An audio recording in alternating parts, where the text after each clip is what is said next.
Welcome to the ERISA Advisory Group's presentation of Mastering the RFP Process. My name is Bill Kropkoff. I am the president of the ERISA Advisory Group. I founded the company back in 1995.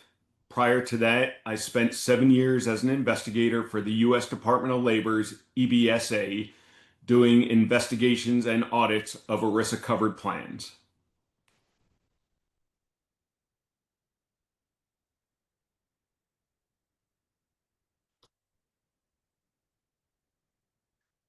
What we hope that you'll gain from this session are a couple items.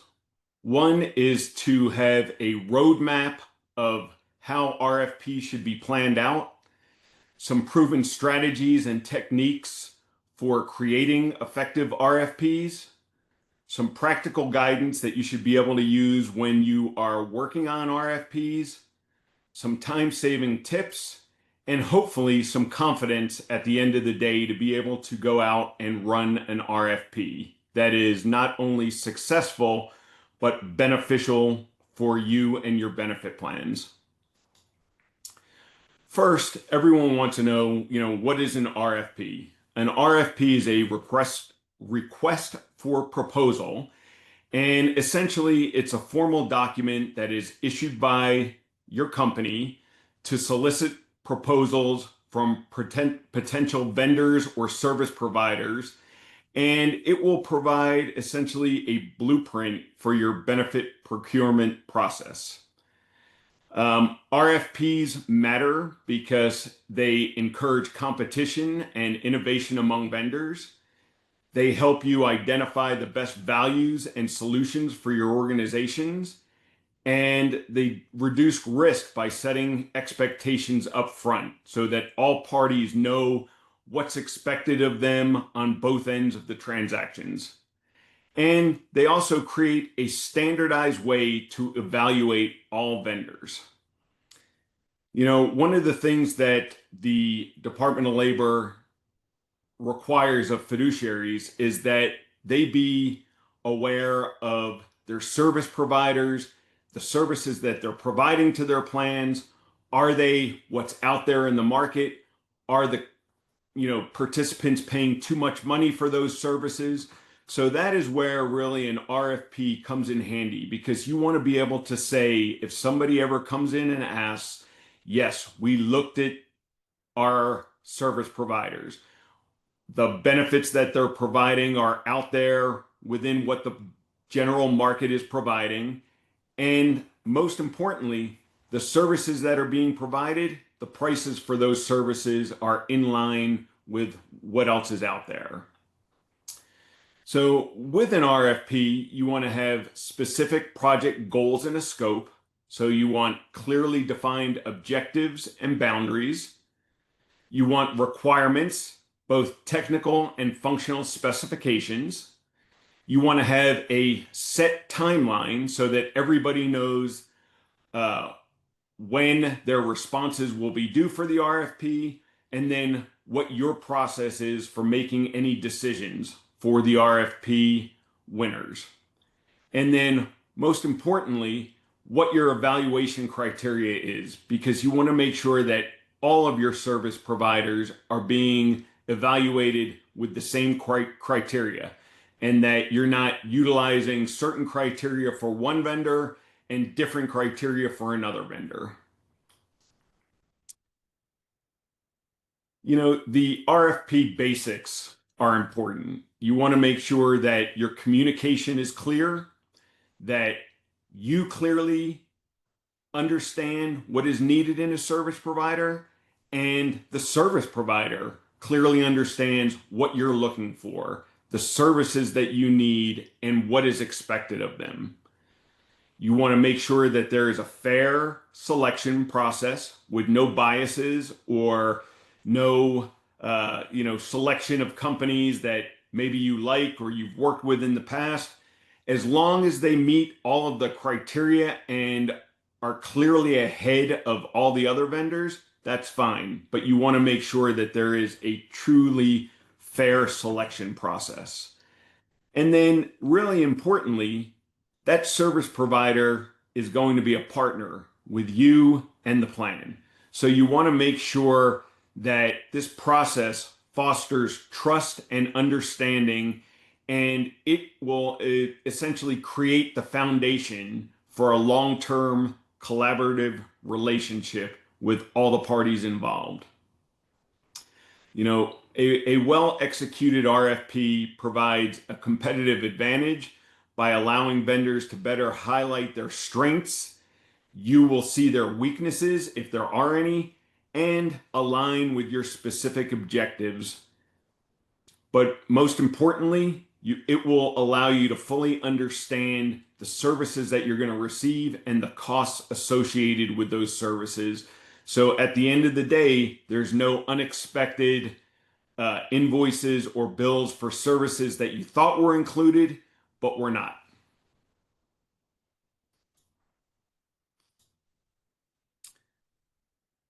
We're going to talk a little bit about writing an effective RFP, because how your RFP is laid out and written is critical to the types of responses that you'll end up receiving. So what you want to do is give some background information on the company, such as an organizational overview, which talks about the industry, company size, possible growth projections of the company, geographic footprint. This is one that a lot of people don't think about, but you want to make sure that your vendor has the capability to service you in all the regions that you operate. You want to make sure you also mention the organizational culture and values of the company. Then you want to talk about what are your current benefits, existing plan designs, existing carriers, or other service providers who a new service provider may have to work with. Any type of background on historical changes that have been made to the plan, pain points and things that you want to look at for improvement, and then budget constraints or trends. One other item to think about is workforce demographics, age, generational breakdown, geographic distribution, and utilization patterns and trends. Where this comes into play is that you don't want to deal with a company that is only going to have online answers or online requests when you have people working out in the field in remote locations that may not have automatic access to internet, or something where they won't have an easy time being able to request information or get items from the service provider. You want to outline specific requirements. Detail as much as you can on what you want, what your benefits are, what you're seeing, and things of that nature, so that they can have a full understanding about your plan, what type of contribution strategies that you have for paying for either, if it's a match for a 401k plan or profit sharing, you want to let them know about that. Or if it's a health and welfare plan, what are your cost strategies for that? Are you paying 50% of employee-only premiums? You want to let them know so that they have an idea on what your plan is going to look like. And then really specifically, you want to make sure that they are being able to cover your compliance requirements, because you don't want to end up choosing a firm and then find out after that they don't provide certain compliance services that you thought were included in their submission. So you want to be very clear about those compliance requirements. And then also, once you've made a kind of narrowed down your field, when you have conversations with those vendors, you want to go over those to make sure that those are items that they are going to be looking for. Talk to them about support services, whether it's you need them to be able to talk to employees or only talk to people within a specific group. You want to make sure, you want to understand their technology, what they're using for support programs.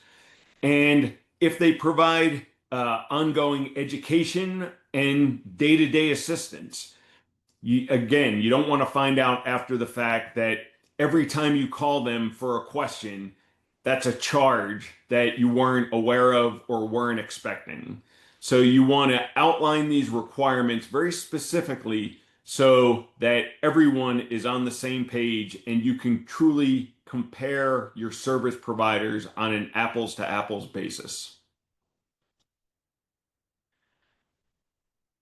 When you establish your proposal guidelines, you want to make sure that you have very clear guidelines to ensure that you receive proposals that are easy to compare and evaluate, and being able to standardize response formats saves time on your end and improves your decision-making process.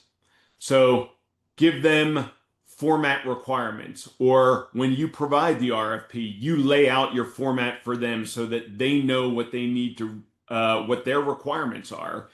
You know, specify the document format, page limits if there are any, ordering, and any templates that they may or may not need to use.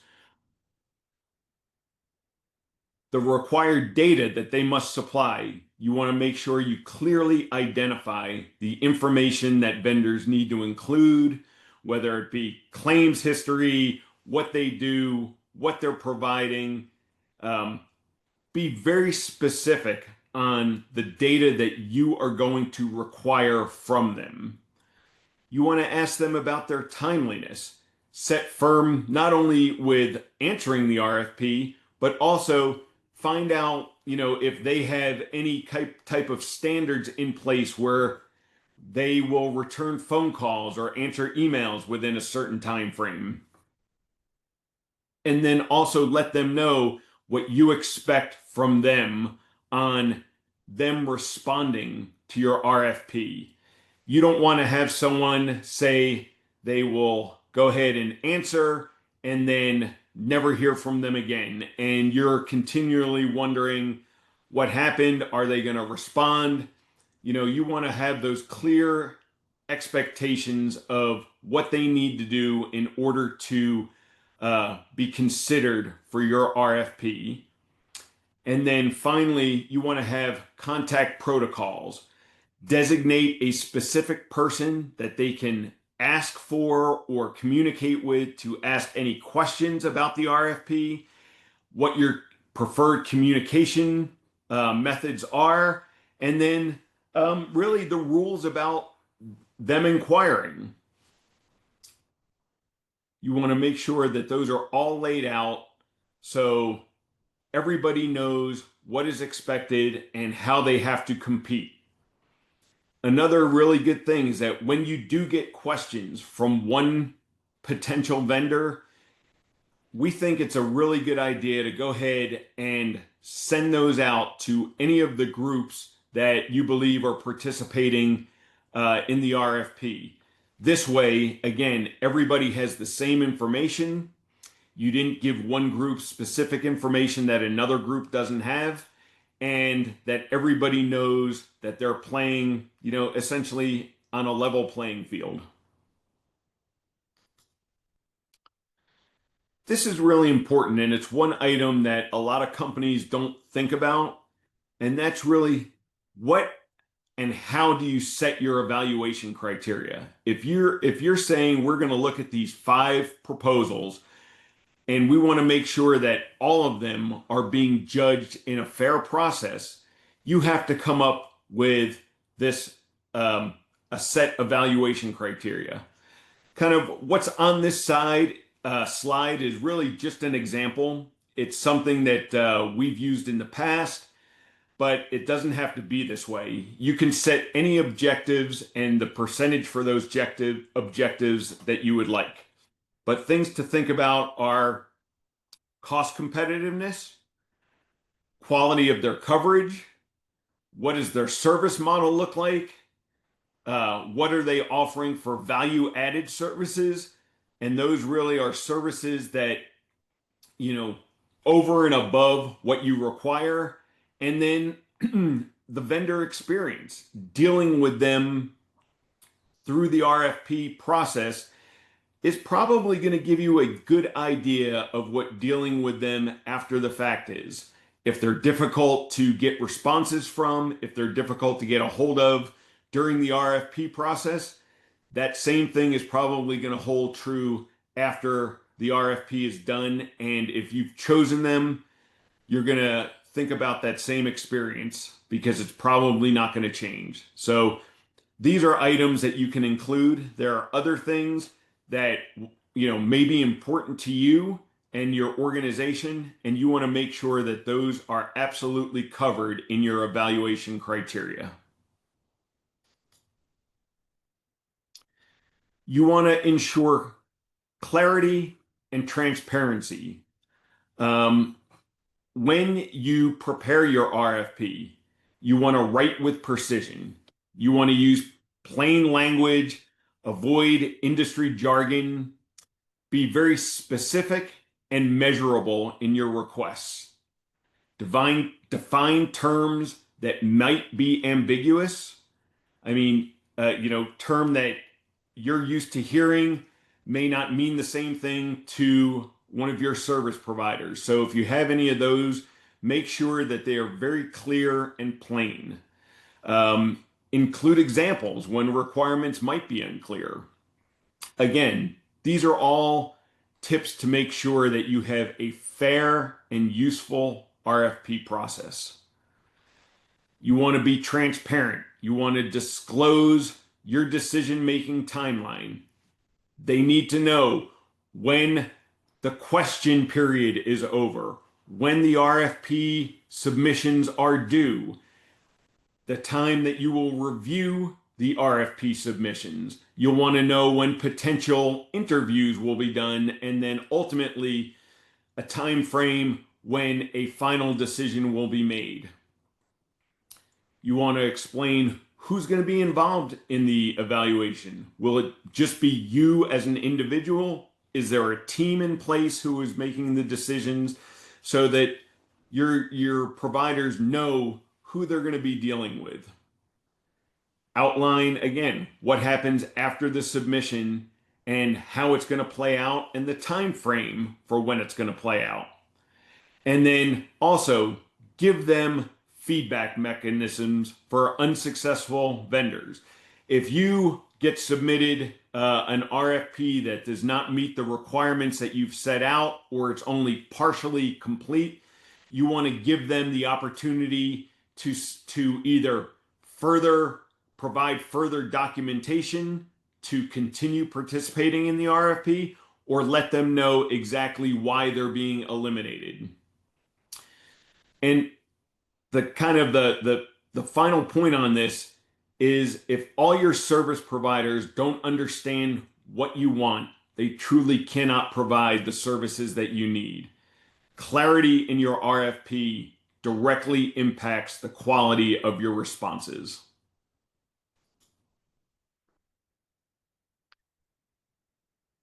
We've been doing RFPs for clients over 30 years, and we've seen some examples from clients who said, this is a prior RFP that we've submitted and we did not get a very good response from. And some of the common mistakes that we've seen are being completely vague about the requirements that are expected, the services that need to be provided. And what happens is you get providers, if they answer at all, they are vague in their responses. They're, they say this is a submission that's going to be based on only the information that I know and understand right now. And if I get further information, our services and scope and pricing is going to change. So you do not want to be vague. You want to be very specific in your RFP. Information overload. You want to make sure you give information about the company, but you don't want to put in there items that really, at the end of the day, don't matter. You want to focus on what matters most. And then if someone requests additional information, then you can provide that information for them and all the other service providers who are participating. Don't weigh people down by information that you believe at the start may not uh, add value to the RFP. This one is really important. Do not have cost tunnel vision. A lot of people enter the RFP process thinking, I'm going to go with the lowest vendor and that's all I care about. Now, sometimes the lowest vendor also provides the best services, but sometimes the lowest cost provider also provides the least amount of services. That is why you want things very specific in the services that you expect from your vendor, and do not focus only on the cost. We can go back to that service provider who during the RFP wasn't very timely in responding to emails or phone calls. That is something having cost tunnel vision might create when you do your evaluation and you just pick the lowest cost provider. So cost is a portion of the RFP, but it's really important to understand that cost is a portion, but it does not mean everything. And this is another one, unrealistic timelines.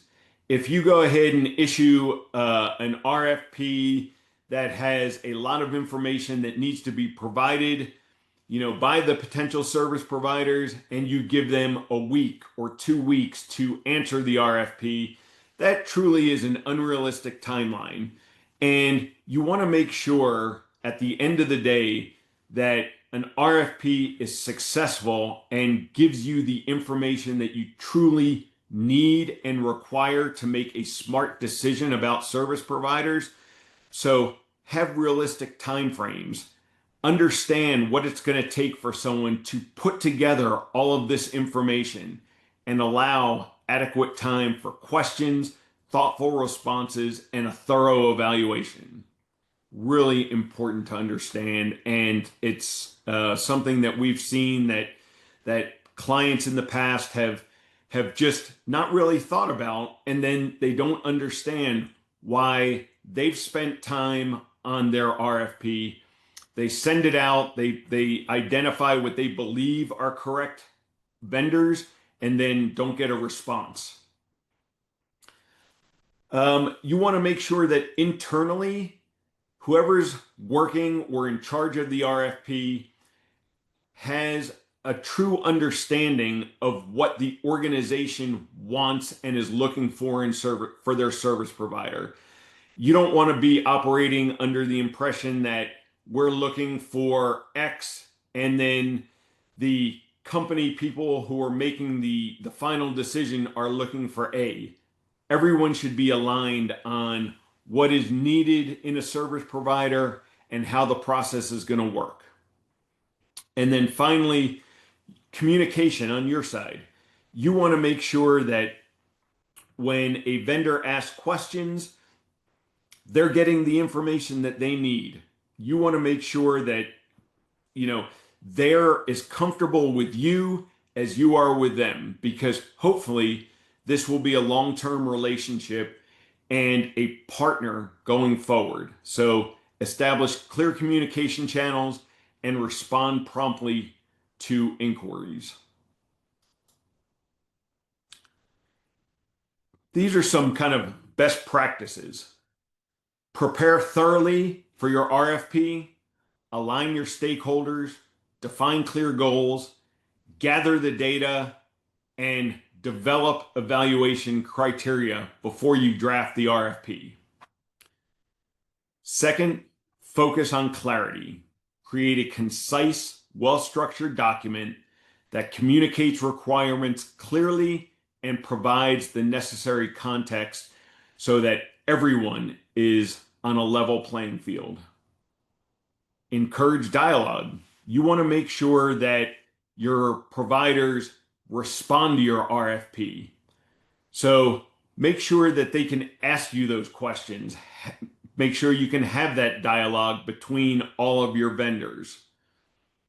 And then evaluate holistically. Consider the total value proposition, including service, expertise, innovation, not just price.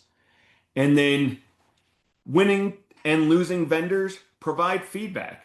Maybe it was something that occurred during their presentation that made you change your mind from a company that you thought was a winning vendor to now not winning, or something during the communication process. Make sure that you provide feedback so that not only you understand your process, but now they also understand why they haven't made it through to the next step or ultimately have been chosen for winning the bid. One thing that was not on the slide is being able to truly, identify the proper vendors who have the ability to participate in your RFP. That's just another item to think about, and that you want to understand when you put together an RFP, who is the proper vendor, who would have the ability to service your needs. Is it, if you're a 100-person company, do you need a national or a multinational firm, or would a regional firm or a local firm do the job for you? So just something else to think about. And then please, if you have any questions, feel free to reach out, contact us for any guidance on your RFP process. We're here to help and can help you get through the process and make it a successful one. Thank you very much. We really appreciate you taking the time out of your day to kind of hear our thoughts, and we really appreciate it. Thank you.